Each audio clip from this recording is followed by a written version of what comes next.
नमस्ते, मैं एजाज और आप देख रहे हैं नेशनल स्पीक्स इंडिया। महाराष्ट्र में चल रहे सियासी हलचल के बीच मुख्यमंत्री उद्धव ठाकरे ने आज सरकारी सीएम आवास पर वर्षा बंगले पर महाविकास आघाड़ी गठबंधन सहयोगियों की बैठक बुलाई है। बैठक इस लिहाज से भी महत्वपूर्ण है कि पिछले 2 दिनों से दो बड़े भाजपा के नेता प्रदेश में राष्ट्रपति शासन लगाने की मांग कर चुके हैं। सूत्र के मुताबिक यह बैठक आज कभी भी हो सकती है। इस बैठक में गठबंधन के तीनों पार्टियों शिवसेना, एनसीपी और कांग्रेस के बड़े नेता शामिल हो सकते हैं। आइए जानने की कोशिश करते हैं महाराष्ट्र में इस राजनीतिक महाभारत के बारे में। इस राजनीतिक उथल पुथल की खबरों की रफ्तार तब मिली जब 25 मई को सुबह शरद पवार महाराष्ट्र के राज्यपाल बीएस कोश्यारी से मुलाकात की।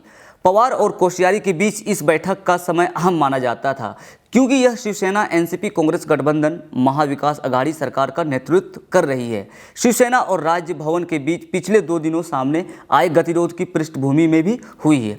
हालांकि इन तमाम राजनीतिक हलचल के बीच शरद पवार ने इस हलचल को पूर्णविराम लगाने के लिए कोशिश की है।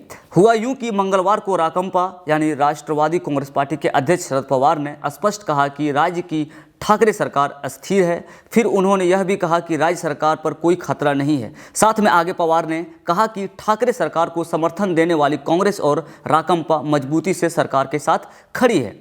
हालांकि उन्होंने कहा कि शिवसेना, राकंपा और कांग्रेस तीनों दल एकजुट है। पवार ने कहा कि सरकार का लक्ष्य कोरोना संकट से बाहर निकलने का है, इसके लिए पूरी ताकत लगानी है। राज्यपाल ने मुझे चाय पिलाने के लिए बुलाया था। पवार राज्यपाल से मुलाकात के बाद मुख्यमंत्री ठाकरे से मिलने उनके मोतीश्री बंगले में गए थे।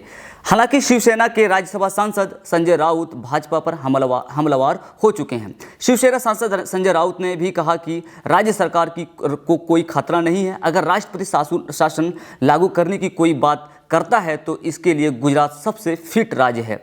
गुजरात हाई कोर्ट ने गुजरात सरकार के बारे में जो टिप्पणी की है उसको महाराष्ट्र भाजपा के नेताओं को पढ़ना चाहिए।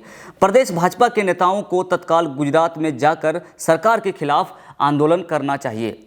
उधर प्रदेश कांग्रेस के अध्यक्ष और राजस्व मंत्री बाला साहब थोराट ने कहा कि राज्य सरकार की अस्थिरता को लेकर किसी प्रकार की शंका करने की जरूरत नहीं है।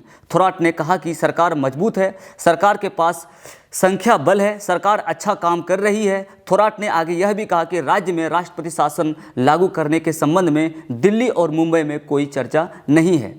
हालांकि इन तमाम अटकलबाजी के बीच राहुल गांधी का भी महाराष्ट्र की सरकार को लेकर बयान आ चुका है, जिसमें राहुल गांधी ने अपने पार्टी स्टैंड के बारे में बताया है। राहुल गांधी ने महाराष्ट्र की राजनीति से जुड़े एक सवाल पर मंगलवार को कहा था कि सरकार का समर्थन करना और सरकार को चलाना 2 अलग अलग बातें हैं। भाजपा महाराष्ट्र सरकार की आलोचना करना चाहती है तो उसमें कोई दिक्कत नहीं है, लेकिन राष्ट्रपति शासन लगाना चाहती है तो उसमें कोई दिक्कत नहीं है। पंजाब, राजस्थान, छत्तीसगढ़ और पुडुचेरी में कांग्रेस की सरकार है जहां हम अपने हिसाब से फैसला कर सकते हैं, लेकिन महाराष्ट्र में गठबंधन की सरकार है जहां कांग्रेस सबसे छोटा दल है।